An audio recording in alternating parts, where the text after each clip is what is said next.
Sir, ಇವತ್ತು ಕೇಂದ್ರ ಸರ್ಕಾರ ವಕ್ಫ್ ಕಾಯ್ದೆಯನ್ನ ಮಂಡನೆ ಮಾಡಿದೆ. ನೋಡಿ, ಇದು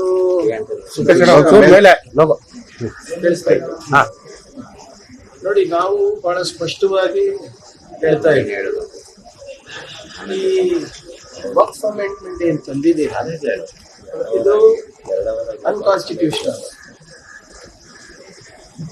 ನೀವು ಪಾರ್ಲಿಮೆಂಟ್ ಅಲ್ಲಿ ತಂದಾಗ ಇದು ಜಾಯಿಂಟ್ ಪಾರ್ಲಿಮೆಂಟರಿ ಕಮಿಟಿಗೆ ರೆಫರ್ ಆಗಿದೆ. ಜಾಯಿಂಟ್ ಪಾರ್ಲಿಮೆಂಟರಿ ಕಮಿಟಿಯವರು ಏನೋ ಒಂದು ಬಹಳ ದೊಡ್ಡ ಸಮೀಕ್ಷೆ ಮಾಡಿದ್ರು ತೋರಿಕೆ. ಉದಾಹರಣೆ, ಕರ್ನಾಟಕಕ್ಕೆ ಬಂದಾಗ ಆ ಕಮಿಟಿ ಅಧ್ಯಕ್ಷರು ಅಷ್ಟೇ ಬಂದಿದೆ ಹೊರತು ಯಾವ ಮೆಂಬರು ಕೂಡ ಆಹ್ವಾನ ಇರಲಿಲ್ಲ ಅವರಿಗೆ. ಆಮೇಲೆ ಕಮಿಟಿ ಅಧ್ಯಕ್ಷ ಇಲ್ಲಿ ಬಂದು ಯಾರಿಗೆ ಭೇಟಿಯಾದ್ರೆ ಬಿಜೆಪಿಯ ಸಂಸದರಿಗೆ, ಶಾಸಕರಿಗೆ, ಪಬ್ಲಿಕ್ಕಿಗೆ ಮೀಟ್ ಮಾಡೋ ತೋರಿಕೆ ಮಾಡಿಬಿಟ್ಟು ಯಾವುದೋ ಒಂದು ರಿಪೋರ್ಟಿಂಗ್ ಕರ್ನಾಟಕದಲ್ಲಿ ತಗೊಂಡು ಹೋದ್ರು ಅಂತ ಹೇಳ್ತಾರೆ.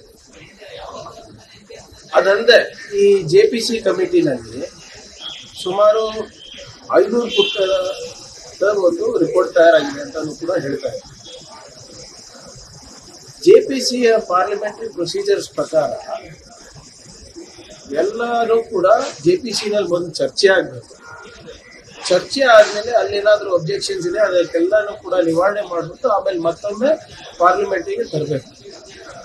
ನೀವು ಅಲ್ಲಿ JPCನಲ್ಲಿ ಯಾವುದೇ ಕ್ಲಾಸ್ ಬೈ ಕ್ಲಾಸ್ ವೆರಿಫಿಕೇಶನ್ ಕೊಡ್ಲಾರ್ದೆ, JPC ಮೆಂಬರ್ಸಿಗೆ ಅವಕಾಶವನ್ನ ನೀಡಲಾರ್ದೆ, ಯಾವುದೇ ರೀತಿಯಾದಂತ ಪಬ್ಲಿಕ್ ಕನ್ಸಲ್ಟೇಷನ್ ಇರಲಾರ್ದೆ ನೀವು RSS ಅವರ ಮನವೊಲಿಕೆಗೋಸ್ಕರ ನಿಮ್ಮ ಆರ್ಥಿಕ ನೀತಿಗಳಿಂದ ಏನು ಇವತ್ತು ಜನರು ಕಂಗಾಲಾಗಿದ್ದಾರೆ ಅದನ್ನ ಮುಚ್ಚಾಕ್ಲಿಕ್ಕೋಸ್ಕರ ನಮ್ಮ ಎಲೆಕ್ಷನ್ ಕಮಿಷನ್ ನಲ್ಲಿ ಏನ್ ನ್ಯೂನತೆಗಳಿವೆ ಅದ್ರ ಬಗ್ಗೆ ನಾವು ಚರ್ಚೆ ಮಾಡ್ತೀವಿ ಅಂತ ನಾವು ಕೇಳಿದಾಗ ಇದನ್ನ ತಂದು ಕೋಲಾಹಲ ಸೃಷ್ಟಿ ಮಾಡ್ತಾರೆ.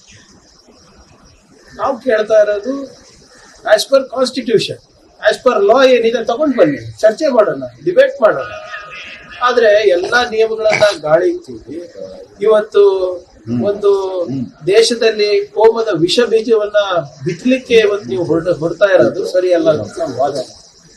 ಏನಿದೆ, ಇವಾಗ debating agreed for A debate ಅಲ್ಲ, ನಾವು ಎಳೆಯಾಗಿ ಬಿಚ್ಚಿಡ್ತೀವಿ ಯಾವ ರೀತಿ ಇವ್ರು ಮಾಡ್ತಾ ಇರೋದು, ಹೇಗ್ ಮಾಡ್ತಾ ಇದಾರೆ ಅಂತ.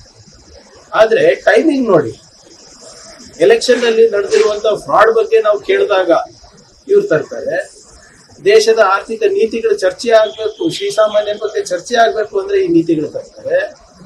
ನಾವು ಚೈನಾ ಬಗ್ಗೆ ಮಾತಾಡ್ಬೇಕು ಅಂದಾಗ ಈ ನೀತಿಗಳು ತರ್ತಾರೆ. ಇವೆಲ್ಲನೂ ಕೂಡ ನಾನು ಹೇಳ್ದಂಗೆ ಮೊನ್ನೆ ತಾನೇ ಮೋದಿ ಅವರು ಹೋಗಿ ಭೇಟಿ ಕೂಡ ಬಂದಿದ್ದಾರೆ ನಾಗ್ಪುರ್ನಲ್ಲಿ.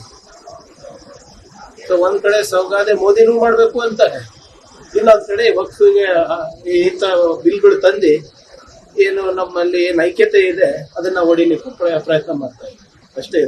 ಇದು RSS ನ ಅಜೆಂಡಾ ಪ್ರಕಾರನೇ ಆಗ್ತಿದೆ.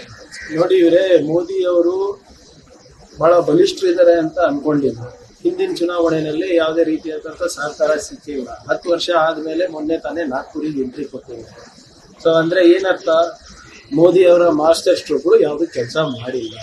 ಅವರಿಗೆ ಸಂಘಟನೆಯ ಸಂಘದ ಮತ್ತೆ ಬೇರೆ ಬೇರೆ ಸಂಘದ ಪರಿವಾರ ಇದೆ, ಅವರ ಬೆಂಬಲ ಬೇಕಾಗಿದೆ. ಸೊ ಅವ್ರು ಹೇಳಿದಂಗೆ ಮಾಡಕ್ಕೆ ಪ್ರಾರಂಭ ಮಾಡಿದ್ದಾರೆ. ಮುಂಚೆ 10 ವರ್ಷದಿಂದ ನಡೆಸಿದ್ರು ಸ್ವಲ್ಪ ಎಲ್ಲೋ ಒಂದ್ ಕಡೆ ಅವರು ಸಂಘಗಳನ್ನ ಬಿಟ್ಟು ನಾನೇ ದುಡ್ಡವ್ರ ಅಂತ ಏನು ಹೇಳ್ಕೊಂಡಿದ್ರಿ. ನನ್ನ ಮಾತಲ್ಲ, ಮೋಹನ್ ಭಾಗವತ್ ಅವರೇ ಕೂಡ ಹೋದ್ ಬಾರಿ ವಿಜಯದಶಮಿ ಸಂದರ್ಭದಲ್ಲಿ ಹೇಳಿದ್ದಾರೆ. ಸೊ ಅವಾಗ ಹೇಳಿದಾಗ ಈಗ ಮತ್ತೆ ಹೋಗಿ ಅದೇನೋ ಹೇಳ್ತಾರಲ್ಲ ಇಂಗ್ಲಿಷ್ ನಲ್ಲಿ, he seems to have fallen in line. So ಇವಾಗ ಮತ್ತೆ ಆ ಲಾಭವನ್ನ ಹಿಡಿದಿದ್ದಾರೆ.